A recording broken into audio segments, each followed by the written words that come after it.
Obrigada, Sr. Presidente, Srs. Secretários, Srs. Vereadores e Srs. Deputados. A Câmara Municipal de Lisboa apresenta-nos a sua visão estratégica para a mobilidade de Lisboa até 2030 e, neste contexto, importa salientar que Lisboa e toda a área metropolitana sofrem uma grande pressão sobre o sistema de mobilidade que se reflete na qualidade de vida das populações. É ainda de recordar que Portugal se comprometeu, através de instrumentos nacionais e internacionais, a reduzir os gases com efeitos de estufa e a descarbonizar o setor dos transportes, que os verdes consideram ser de extrema importância. Também Lisboa, por seu lado, assumiu um conjunto de compromissos para fazer face aos desafios ambientais, dos quais destacamos o novo Pacto Global dos Autarcas para a Energia e o Clima e a Estratégia Municipal de Adaptação às Alterações Climáticas, entre outros. Nesse sentido, os verdes concordam com os considerandos apresentados pela Câmara. No entanto, temos várias reservas sobre a visão estratégica propriamente dita, que se vai traduzir em medidas concretas através de um plano municipal para a mobilidade sustentável. Logo, a Câmara deveria ter aprofundado mais esta proposta, que pouco adianta em relação ao que já tem sido anunciado em diversos momentos. São, por exemplo, desconsiderados alguns dos problemas que hoje se verificam e, caso nada seja feito para inverter de forma sustentável esse cenário, daqui a 10 anos continuaremos a fazer precisamente a mesma discussão. Por exemplo, parecia-nos lógico que se tivesse feito uma avaliação do PAMUS, Plano de Ação de Mobilidade Urbana Sustentável do município de Lisboa 2014-2020, para determinar os passos seguintes, mas isso parece ter sido totalmente ignorado. Sobre a redução da circulação de automóveis particulares, que é um objetivo positivo, temos, porém, algumas ressalvas no caminho para lá chegar. Desde logo não se entende porque fica de fora o papel do metro, da CP e da Transtejo Soflusa. Bem sabemos que não cabe à Câmara gerir estes transportes, mas o município tem uma palavra a dizer sobre o sistema de mobilidade na cidade, sem esquecer a visão metropolitana que é obrigatória nesta discussão. Este tem sido um dado assente em todos os debates sobre mobilidade que esta Assembleia já promoveu. Em relação ao metro, temos um exemplo muito contraditório e insensato que está implícito. Falamos da insistência na linha circular, em detrimento da expansão para a zona ocidental e para Loures, que tem vindo a ser constantemente prometida e adiada e que é essencial para concretizar o direito à mobilidade e retirar milhares de carros da cidade.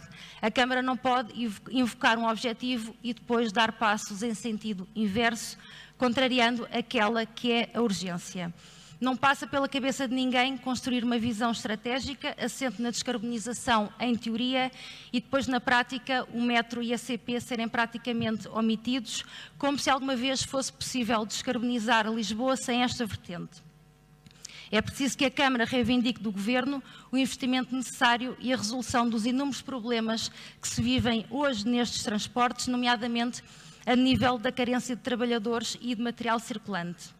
Depois da grande conquista da redução do preço dos passes, a realidade evidencia-nos que o investimento nos transportes públicos é ainda insuficiente e não responde cabalmente às necessidades das populações. A par do preço, a oferta é um fator determinante para que os cidadãos utilizem o transporte coletivo e a Câmara não pode dizer que não é sua competência nem se pode demitir de fazer esta exigência ao Governo. Sobre a dimensão metropolitana, houve algumas melhorias de última hora, ainda insuficientes. A Câmara pode e deve ir mais longe, nomeadamente através da estreita articulação e coordenação entre os diversos municípios da área metropolitana, para que as soluções tenham também o âmbito metropolitano. Depois, importa também referir que tirar carros da Baixa é um bom objetivo e necessário, mas para isso é preciso haver alternativas fiáveis, seguras e atrativas. Caso contrário, a Câmara estará apenas a penalizar aqueles que menos têm. O objetivo não deve ser deslocalizar os carros mais poluentes de uma zona para outra, mas fazer com que efetivamente as pessoas não se vejam obrigadas a trazer o carro para a cidade. Quando chegarmos a essa etapa, estaremos no bom caminho, tanto do ponto de vista ambiental como social. Realçamos também que a mobilidade elétrica, podendo minimizar alguns problemas, não resolve os constrangimentos de trânsito e de estacionamento. E só se consegue com a mobilidade coletiva, que deve ser verdadeiramente incentivada. Por outro lado, a Câmara fala-nos mais uma vez de parques de estacionamento dissuasores junto às interfaces de transportes públicos da periferia e aqui, recordando que os Verdes há anos defendem esta medida, acompanhada das devidas alternativas de mobilidade, a pergunta que se coloca é, nos últimos anos, quantos parques estiveram previstos e quantos foram construídos?